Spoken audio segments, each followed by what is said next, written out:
কোরবানির ঈদ সামনে রেখে খাগড়াছড়িতে জমে উঠেছে পশুর হাট। ঈদ যতই ঘনিয়ে আসছে ততই বাড়ছে ক্রেতাদের ভিড়। প্রাকৃতিক ঘাস লতাপাতা খেয়ে বেড়ে ওঠা এই পাহাড়ি অঞ্চলের গরুর চাহিদা রয়েছে সমতলেও।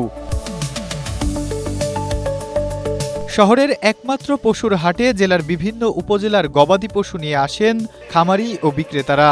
এবারে হাটে মাঝারি আকারের কোরবানির পশুর বেশ চাহিদা রয়েছে, তবে গোখাদ্যের খরচের তুলনায় দাম পাচ্ছেন না অভিযোগ খামারিদের। বাজার আছে, মিডিয়ামে আছে। আমরা তো পাহাড় থেকে গরু লামাই, খাগড়াছড়ি বাজারে বেশি। মাঝারি সাইজের গরু চলছে বেশি, তো বড় গরুর চাহিদা এখনো কম। বাজারে খাবারের যে তুলনা দাম, এই তুলনা আমাদের গরু ব্যবসা পোষাতেছে না। স্ট্রবেরি সুপার ডটেড ও ক্লাসিক ভ্যারিয়েন্ট সেন্সেশন জাগুক শিহরণ। তবে দাম নিয়ে ক্রেতাদের মুখে রয়েছে মিশ্র প্রতিক্রিয়া। দাম মোটামুটি হাতে নাগালেই আছে, এত বেশিও না আবার এত কমও না, কিন্তু পছন্দের উপর নির্ভর করতেছে আর কি গরু নেওয়াটা। গরু কিনতে আসছে আর কি, দাম মোটামুটি আছে বাজার।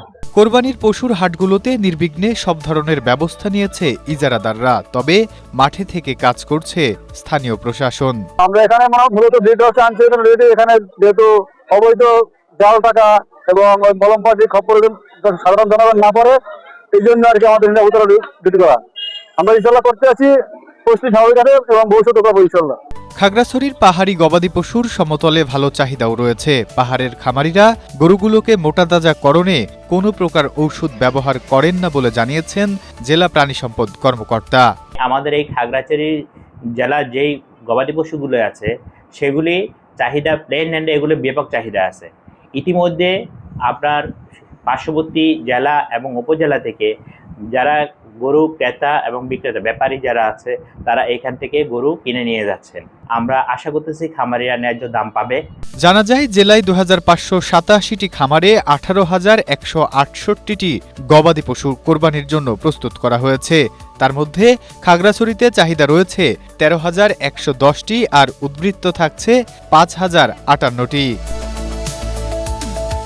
Desk report, Asia post.